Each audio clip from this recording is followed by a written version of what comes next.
Good morning students. आज आपको social study का एक चैप्टर पढ़ाने जा रहे हैं जिसका हेडिंग है इक्वलिटी। थोड़ा सा इक्वलिटी के बारे में आपको बता दें कि हमारा जो संविधान बना तो पहले इक्वलिटी उसमें नहीं शामिल किया गया था। इक्वलिटी मीन्स समानता। तो समानता का अधिकार बाद में ये नागरिक के मूल अधिकार में शामिल किया गया। उसी इक्वलिटी के विषय में हम आज आपको पढ़ाएंगे। The concept of equality is very important in democracy. हमारे जो लोकतंत्र में जो समानता का जो अधिकार है, समानता जो है, ये बहुत ही महत्वपूर्ण है। As per law everybody is equal before the law. कानून के नियम के अनुसार सभी लोग कानून के लिए इक्वल हैं, बराबर हैं, समान हैं। Every citizen has been given the right to vote. जितने भी नागरिक हैं हमारे देश में, सभी लोगों को वोट देने का, अपना मताधिकार का प्रयोग करने का अधिकार है। सभी लोग वोट दे सकते हैं, लेकिन this right makes all the citizen equal in the state. यही जो अधिकार है हमारा, जो वोट देने का, ये पूरे देश में इक्वल है। ये भी इक्वलिटी का ही एक वो है कि जो भी 18 वर्ष से या उससे ऊपर के होंगे वो सभी अपने मत का प्रयोग कर सकते हैं। ये भी एक समानता के अधिकार में शामिल है। The right makes all the citizen equal in the state. Everybody has right to universal adult franchise. सभी लोगों का ये अधिकार है कि वयस्क मताधिकार, यानी कि जो भी 18 वर्ष से ऊपर होंगे वो अपने वोट का प्रयोग कर सकेंगे। The government is formed by common people. क्योंकि जो हमारा सरकार बनता है वो किसके द्वारा बनता है? हमारे जो आम आदमी हैं, आम लोग हैं, हमारे जो देश के नागरिक हैं, उन्हीं के द्वारा ही सरकार बनाया जाता है। क्योंकि डेमोक्रेसी है, यहाँ पे लोकतंत्र है। दस इन डेमोक्रेसी, इसलिए एक लोकतंत्र में all the people respective of their high status or caste or class are equal. इसलिए हमारे लोकतंत्र में सभी लोग, चाहे वो बहुत ज़्यादा आदरणीय हों, बहुत ज़्यादा ऊंचे स्तर वाले हों, या ऊंची जाति के हों, या ऊंची श्रेणी में आते हों, ये सभी लोग बराबर हैं। Man and women are also equal in their rights in the eyes of law. कानून के आँखों में सभी पुरुष, स्त्री, ये सभी लोग बराबर हैं। Men and women are also equal in their rights in the eye of law. A person of high status or laborer is equal as voter. एक बहुत ऊंचे व्यक्तित्व का व्यक्ति और एक श्रमिक व्यक्ति दोनों ही वोट देने के अधिकार में एक बराबर ही हैं।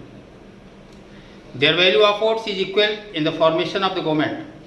उनके जो वोट की वैल्यू है वो भी वैल्यूएबल है, बहुत बहुमूल्य है सरकार के फॉर्मेशन के लिए, सरकार बनाने के लिए। The active and voluntary participation of the people is very much required in good democracy. निश्चित रूप से सरकार को बनाने के लिए सभी लोगों को स्वैच्छिक योगदान की आवश्यकता होती है अच्छे लोकतंत्र के लिए। दस पॉलिटिकली ऑल आर इक्वल। इसलिए राजनीतिक रूप में भी हम लोग सभी समान हैं। A democracy is the best government as it ensure equality all the people before the law. लोकतंत्र की सरकार सबसे अच्छी होती है क्योंकि यह सुनिश्चित करती है कि सभी कानून के लिए एक बराबर है। The constitution, a fundamental law of the land, ensures equality political, economic and social and the all types. संविधान में जो फंडामेंटल लॉ है, जो मूल नियम हैं जमीन के, ये समानता के, चाहे वो पॉलिटिकल हो, राजनैतिक हो, या आर्थिक हो, या सामाजिक हो, किसी भी टाइप में ये सभी समाज के जो भी लोग हैं ये सभी नागरिक को एक इक्वलिटी का अधिकार दिया गया है। Indian constitution denies any unequal treatment on the base of economic, social, caste, sex base. भारतीय संविधान हमारा इस बात के लिए कभी भी आपको अलाउ नहीं करता है कि यदि कोई व्यक्ति वो चाहे आर्थिक रूप से कमज़ोर हो, चाहे सामाजिक रूप से, चाहे जाति के रूप से, चाहे वो अपने पुरुष हो या स्त्री हो, सेक्स की में भी ये सभी को इक्वल अधिकार दिए गए हैं। इसमें अनइक्वल की कोई भेदभाव नहीं किया गया। The worst part of the caste system untouchability has been abolished in India. हमारे भारत के संविधान में उसके अलावा कि जो हमारा जातिगत जो राजनीति है, जो जातिगत हमारी जो भेदभाव है और अनटचेबिलिटी है यानी छुआछूत, ये सब को हमारे संविधान में समाप्त किया गया है। India is a land of multi religions. हम जानते हैं भारत में कई धर्म हैं, हिंदू, मुस्लिम, सिख, ईसाई और इसके अलावा पारसी, बौद्ध, तमाम धर्म हैं भारत में। कल्चर एंड लैंग्वेजेस, हमारी संस्कृति और हमारी भाषाएं भी कई हैं भारत में। Everybody has the right to follow any religion. सबको धार्मिक स्वतंत्रता का भी अधिकार है, किसी भी धर्म वो ले सकता है या किसी भी भगवान की वो पूजा कर सकता है। India is secular state. Bharat क्या है? एक धर्मनिरपेक्ष राज्य है। धर्मनिरपेक्ष राज्य की स्थापना हमारे नीति निर्देशक तत्वों में भी की गई कि जो कॉन्स्टिट्यूशन में, हमारे संविधान में इसे धर्मनिरपेक्ष घोषित किया गया, सेकुलर घोषित किया गया। All the religious communities are equal before the law.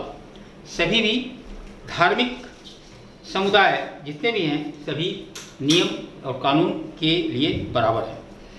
No religion is superior और इन्फीरियर। कोई भी धर्म ना तो बहुत उच्च है और ना ही निम्न है। There is no official religion in India.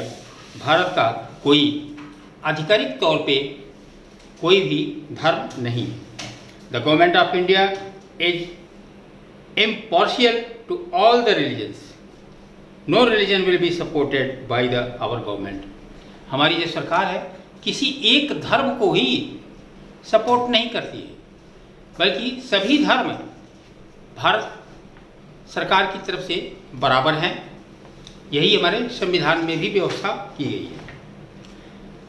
Problem of inequality, जो असमानता का जो समस्या है हमारे देश में, Despite of political equality and legal equality, people of different economic and social status are unequally treated, rather they are ill-treated in society. इसके अतिरिक्त भी कि जो हम लोग, हमें राजनीतिक समानता, वैधानिक समानता और people of different economic and social status, लेकिन जो लोग आर्थिक रूप से उनका स्टेटस अच्छा है या सामाजिक तौर पे भी अगर वो प्रतिष्ठित हैं, वो भी unequally treated, rather they are ill treated in the society. वो कभी भी समाज में किसी भी जो निम्न वर्ग का लोग है, कमज़ोर है, उसे इल ट्रीट नहीं कर सकते, यानी उसके साथ बुरा व्यवहार नहीं कर सकते। The poor people have to face the problems at every step of life. गरीब व्यक्ति अपने जीवन के हर मोड़ पर ही उसे समस्याओं का सामना करना पड़ता है। Economic inequality leads to discrimination of the people on the base of economic status. क्योंकि जो आर्थिक रूप से जो कमज़ोर होता है व्यक्ति, वह जो दूसरे जो आर्थिक रूप से मजबूत हैं उनके द्वारा डिस्क्रिमिनेट किया जाता है, उनसे भेदभाव किया जाता है। The poor people have to face many struggles in the life. गरीब व्यक्ति अपने जीवन में बहुत सारे संघर्ष करता है। This is visible in the following picture. आपके जो ये तस्वीर दिखाए गए हैं, इसमें किस तरह से आप देख सकते हैं कि गरीब आदमी किस तरह से अपना जीवन यापन करता है। मजदूर किसान है, खेत में फावड़ा अपना लेकर के काम कर रहा है। ये लड़की इस पिक्चर में साफ कर रही है, फर्श साफ कर रही है। इसमें बीमार है, ये कुछ दवा ववा दे रही है। इसमें देखें कि आप लड़की सूखी रोटी खा रही है। बच्चे देखें कुछ जो स्कूल जा रहे हैं जूता पहने हैं, कुछ बच्चे देखिए नंगे पाँव ही घूम रहे हैं। तो इस तरह से बच्चे जो बड़े बड़े सेठों के यहाँ नौकरी कर करके पानी गिलास दे रहे हैं। तो इस तरह से ये कुछ हमारे जो आर्थिक रूप से कमज़ोर हैं, जिनके पास रुपए पैसे नहीं हैं, इस टाइप के भी कार्य करने पड़ते हैं। बेटा आज के आपको इस चैप्टर में इतना ही, आपको इसके आगे कल के चैप्टर में पढ़ाया जाएगा। Thank you.